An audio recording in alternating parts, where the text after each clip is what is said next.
Pak, kami pernah dengar soal CN rasio, C per N rasio perbandingan.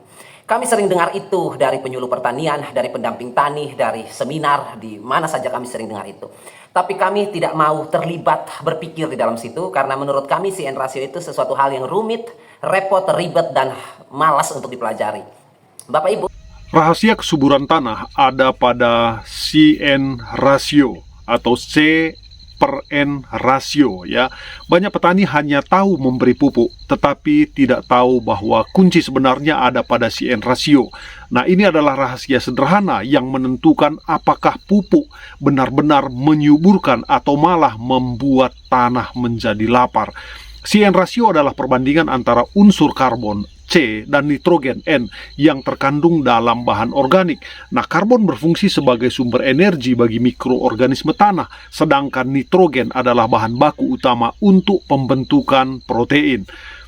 Mikroba di dalam tanah butuh keduanya secara seimbang agar bisa bekerja menguraikan pupuk organik menjadi unsur hara yang siap diserap oleh tanaman, teman-teman. Nah, jika CN rasio terlalu tinggi atau kebanyakan karbon, seperti pada jerami padi atau serbuk gergaji ya, maka mikroba akan kekurangan yang namanya nitrogen. Akibatnya mereka memakan nitrogen yang seharusnya bagian untuk tanaman. Nah, ini yang disebut imobilisasi nitrogen. Nah, tanaman justru bisa kekurangan nutrisi meskipun pupuk diberikan begitu banyak, teman-teman. Nah, sebaliknya, CN rasio terlalu rendah, kebanyakan nitrogen seperti pada kotoran ayam segar, pupuk akan cepat sekali terurai. Nah, masalahnya, nitrogen bisa hilang dalam bentuk gas atau tercuci oleh air hujan. Nah, hasilnya tanah tidak dapat manfaat maksimal, teman-teman. Nah, rasio ideal untuk pupuk organik biasanya ada di angka 20:1 hingga 30:1. Nah, pada rasio ini mikroba mendapatkan energi dari karbon sekaligus cukup nitrogen untuk berkembang biak dan mengurai bahan organik secara seimbang. Proses dekomposisi menjadi stabil, humus terbentuk, dan tanah menjadi sangat subur. Nah, kesimpulannya adalah memahami CN rasio berarti memahami ilmu dasar kesuburan tanah.